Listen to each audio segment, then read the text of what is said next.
মুখ্যমন্ত্রী হাইকোর্টে দাঁড়িয়ে 5 লক্ষ টাকা জরিমানা দিল। 5 লক্ষ টাকা জরিমানা দেওয়ার পরেও তিনি মুখ্যমন্ত্রী। আবার একজন মুখ্যমন্ত্রী জেলে যায়, তিনি রেজুলেশন দিয়ে অন্য লোককে মুখ্যমন্ত্রী করে দিয়ে যান, আবার ফিরে এসে তিনি মুখ্যমন্ত্রী হয়ে বসে যান। এই আইন তো এখনই পরিবর্তন করা দরকার।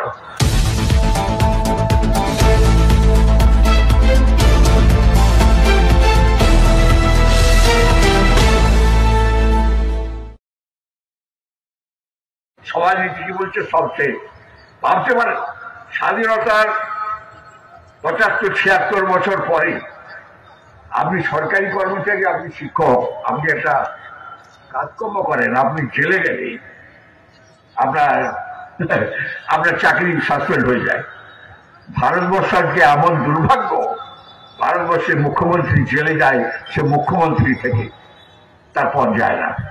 আজকে ভাবা দরকার ভারতবর্ষের স্বরাষ্ট্রমন্ত্রী খুব যোগ্যতম স্বরাষ্ট্রমন্ত্রী আমি মনে করি।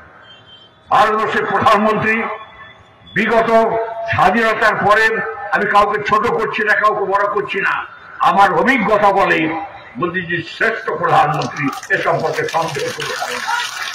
যে আওয়াজ আজকে উঠছে দিকে দিকে মোদীজির নামে, মোদীজি শ্রেষ্ঠ প্রধানমন্ত্রী বলে আমি বিশ্বাস করি, এবং এর দ্বারাই কর্ম সম্ভব। এর দ্বারাই ভারতবর্ষে 140 কোটি মানুষের দুঃখ দুর্দশা মোচন সম্ভব। কিন্তু ভাবুন, ভারতবর্ষের মুখ্যমন্ত্রী জেলে যায়, মুখ্যমন্ত্রী থেকে সই করে।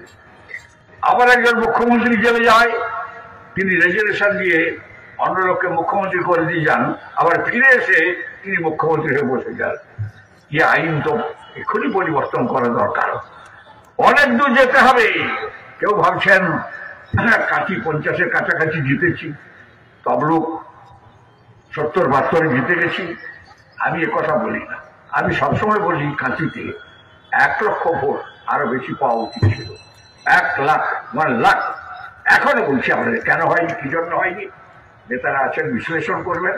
আমার সাহায্য দরকার পড়লে, বয়সে চাইলে আমি সাহায্য করব। আমাকে নিচে বসতে দেন, আমি নিচে পাতিতে বসতে চাই, আমি উপরে উঠতে চাই না। আপনার সম্মান দিয়ে তুলেছেন করে আমি কৃতজ্ঞতা করে আপনাদের প্রণাম শ্রদ্ধা নমস্কার জানাই। আমি আপনাদের দীর্ঘায়ু কামনা করি, কিন্তু নিচে বসতে দেন। এত জিনিস আছে যে জিনিস নূতন প্রজন্মকে দেওয়া দরকার। আজকে ভাবা দরকার যে ভারতবর্ষ এমন একটা জায়গা, এত পরিবর্তন হয়েছে। একটা মুখ্যমন্ত্রী হাইকোর্টে দাঁড়িয়ে 5 লক্ষ টাকা জরিমানা দিল। 5 লক্ষ টাকা জরিমানা দেওয়ার পরেও তিনি মুখ্যমন্ত্রী। তিনি বলছেন আমি সব, আমি ভগবান। তা আজকে আমি আপনাদের কাছে বলি, সময় এসেছে অনেক কিছু পরিবর্তন আনার, এবং এই পরিবর্তন আমি আশা করি মোদীজির দ্বারাই সম্ভব।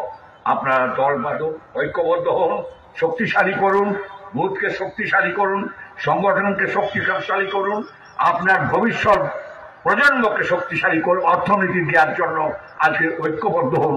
এই প্রার্থনা আমি আপনাদের কাছে করি। আমি আগামী দিনে আমার যা কিছু আছে সর্বস্ব দিয়ে আপনাদের সঙ্গে কাঁধে কাঁধ মিলিয়ে লড়াই করতে চাই, এবং সব দিয়ে আপনাদের শুভকামনাকে আরো ধ্বজাকে উড়িয়ে নিয়ে দিতে চাই। জয় শ্রীরাম, জয় শ্রীরাম, আরো জয় শ্রীরাম, জয় শ্রীরাম, জয় শ্রীরাম।